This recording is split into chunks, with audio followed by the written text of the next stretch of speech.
Boss Malayalam season 6 new അപ്ഡേറ്റിലേക്ക് പോകാം. ഒരുപാട് പേർക്ക് സംശയമുള്ള ഒരു കാര്യമുണ്ട്. അതായത് ഈ ആഴ്ചയിലെ വീക്കെൻഡ് എപ്പിസോഡ് തിങ്കളും ചൊവ്വയും ആയിരിക്കും നടക്കുക. കാരണം ഈ മെയ് 21 ലാലേട്ടൻ്റെ ബർത്ത്ഡേ ആണ്. അതുകൊണ്ട് തന്നെ എല്ലാ വീക്കിലും ഉണ്ടാവുന്നത് പോലെ ആയിരിക്കില്ല ഇത്തവണ. അതിനു പകരം ഫാമിലി വീക്കിൻ്റെ തുടർച്ച തന്നെയായിരിക്കും. നാളത്തോടു കൂടി ഫാമിലി വീക്ക് അവസാനിക്കും. ശരിക്കും നമ്മൾ ഇന്ന് ലൈവിൽ കാണുന്നത് ഇന്നലെ നടന്ന കാര്യങ്ങളാണ്. അതുകൊണ്ട് തന്നെ ബിഗ് ബോസ് വീട്ടിൽ ഇന്ന് ഫാമിലി റൗണ്ട് അവസാനിക്കും. അതായത് നമ്മൾ കാണുന്നതിനനുസരിച്ച് നാളെ ജാസ്മിൻ്റെയും റസ്മിൻ്റെയും ഫാമിലി ബിഗ് ബോസ് വീട്ടിൽ കയറും. അതുപോലെ തന്നെ തിങ്കളാഴ്ച നമുക്ക് വീക്കെൻഡ് എപ്പിസോഡ് കാണാം. തിങ്കളും ചൊവ്വയും കാണാം. ശനിയും ഞായറിനും പകരം തിങ്കളും ചൊവ്വയും കാണാം.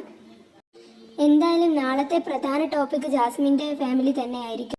ജാസ്മിൻ്റെ ഉപ്പ എന്തൊക്കെയോ വെട്ടി തുറന്ന് പറയുന്നുണ്ട് എന്നൊക്കെ നമുക്കറിയാൻ കഴിഞ്ഞിട്ടുണ്ട്. എന്തായാലും നമുക്ക് നാളത്തെ എപ്പിസോഡിൽ അറിയാം ഇവരുടെ പ്രതികരണം. അപ്പോൾ അടുത്തൊരു വീഡിയോയിൽ കാണാം. സബ്സ്ക്രൈബ് ചെയ്യാത്തവർ സബ്സ്ക്രൈബ് ചെയ്യണേ.